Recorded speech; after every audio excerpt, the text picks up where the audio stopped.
welcome to another exciting episode of the RNF Talk Show. We are especially excited on this episode because we have a very special guest in studio.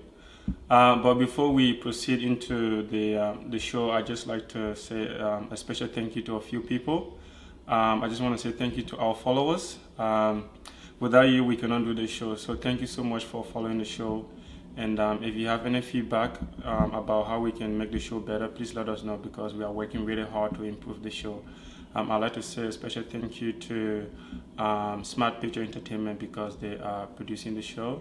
And also a special thank you to my co-producer, Ruben SPW, who is working tirelessly behind the scenes. So thank you so much and welcome to another exciting episode of the show. So today I say I'm very excited because we have a special guest from all the way Liberia, somebody that's very renowned for her music, one of Liberia's, how can I say, ambassador for gospel music. She's with us here in studio, and I'm sure you're guessing who this person is, but I'm just going to give you a hint so you can guess, okay? So I'll sing one of her songs. Let me see if you guess. So let me see, what song can I sing?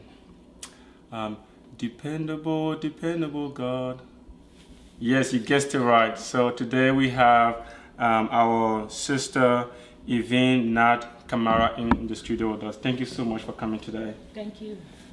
So, what news from Liberia? Well, Liberia is okay. Liberia is doing fine.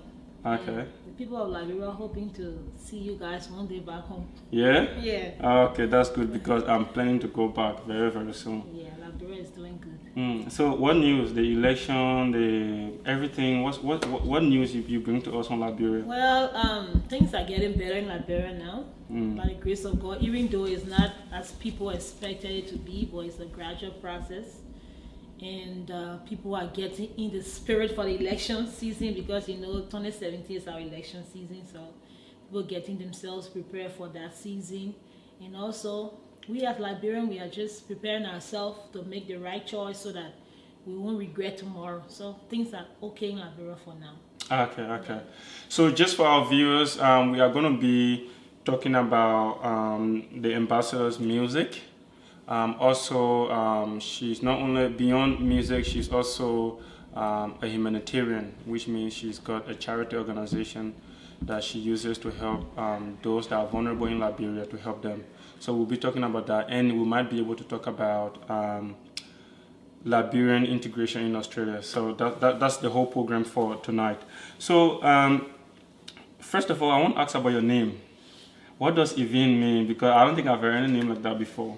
Well, I say that Yvonne is, the interpretation of that name is a royalty, like a royal child. Wow. That's the name that I imposed, I created. So I know the meaning of the name. So I told myself that this name is like a royal child. Oh, wow. Actually, the name came about, my late brother, he died now. He had a poster and then he saw the name on the poster, Divine. And so we were two girls. My mom have two girls, 11 boys. So he was like, who am I going to give this name to?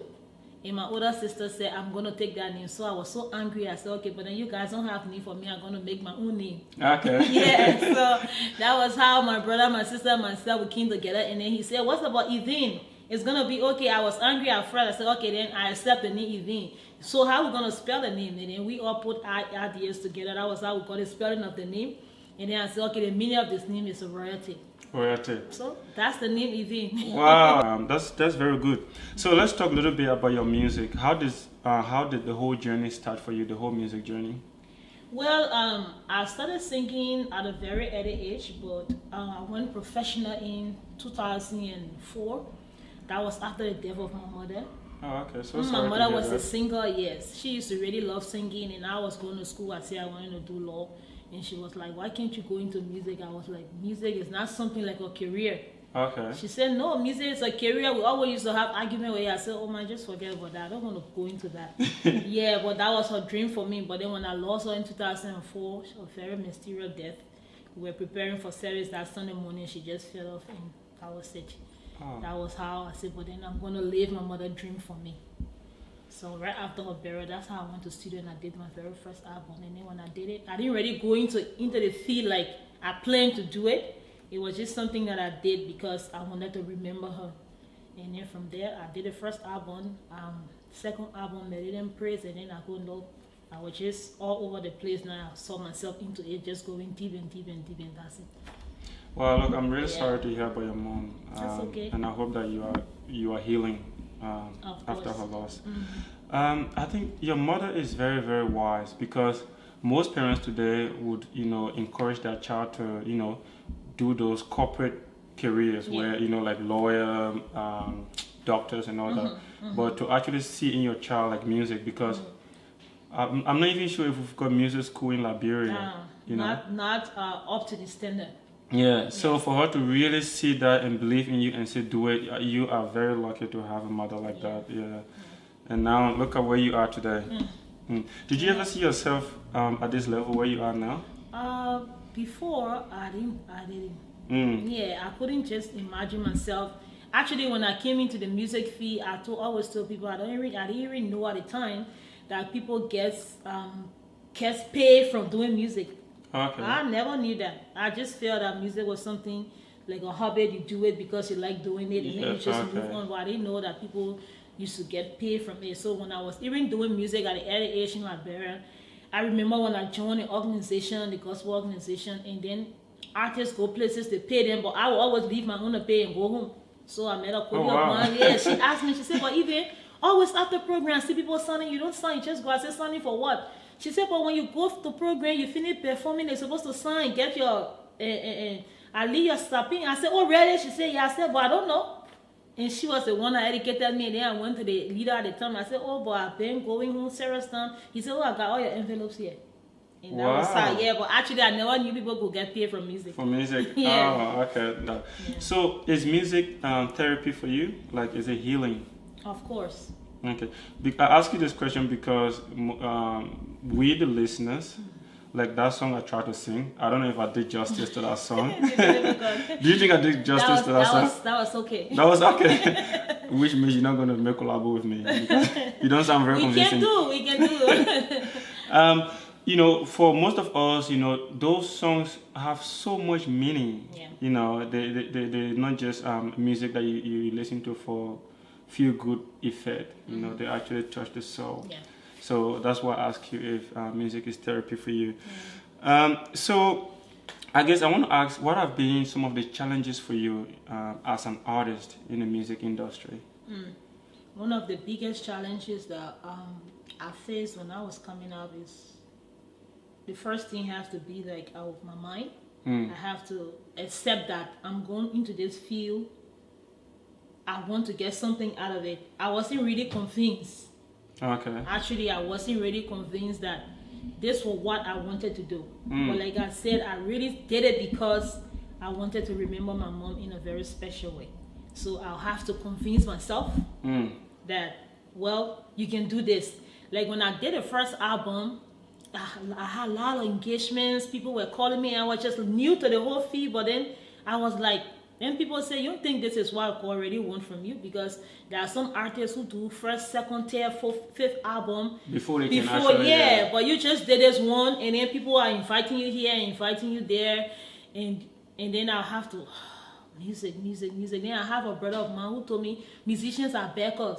Oh, when I hear that, I said, no, I don't want to be a backer. He said, in our music, the people usually when they're singing, they pull stuff down. While they're singing, people come and drop. Is that what you want to do? I said, no, I don't want to do that. So I have a whole lot of saying in my ears, I have to convince myself that I want to do this. That was my first challenge.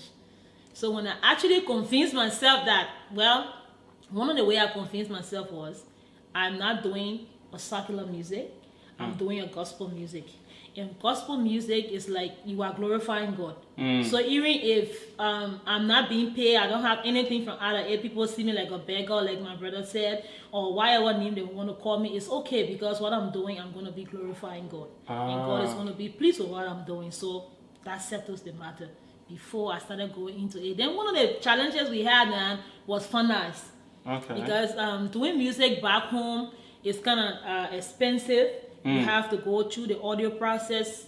You go through the video process. You have team working with you, and nobody want to do charity work on music business. So it's like you have to be able to help give everybody what they need. Most especially when you're doing the video, you have dancers, background singers. You have to prepare costumes for them, locations, transportation, feeding, and practices. It just. Do you pay like every individual in a video? Like yes, of course. Wow. Yeah.